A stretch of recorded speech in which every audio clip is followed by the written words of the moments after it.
Melissa. Melissa, sandali. Sandali, mag-usap tayo.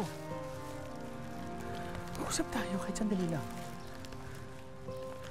Ano ba gusto mo, Roberto? Ano ba kailangan mo sa akin? Kulang pa ba yung ginawa mong pagpapahiya sa akin noon? Ha?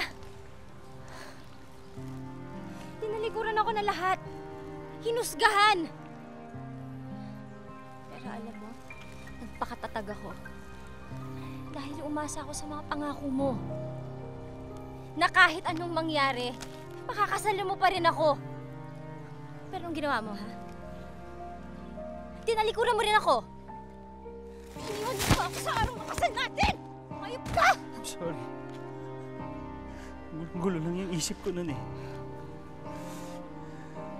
Hindi ko naman gustong iwan ka, pero... Pero ano? Nandiri ka rin kagaya ng iba?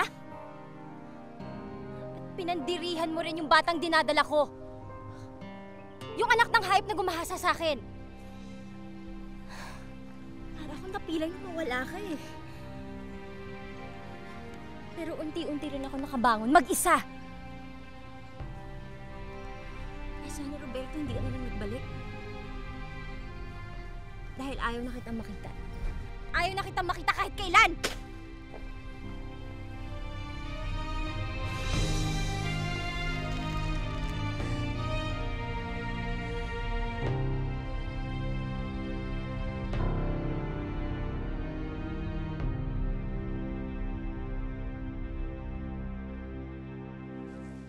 Alis na muna si Ninong, ha? May lakad pa kami ni Tito Kenneth, eh. Bye po, Ninong. Laro po ulit tayo bukas, ha? Yes. Sige po. Ingat, ha? Salamat. Kira? O pare, nandyan lahat ng contacts ng mga kumpanyang gusto mong applyan. Thanks, pare, ha?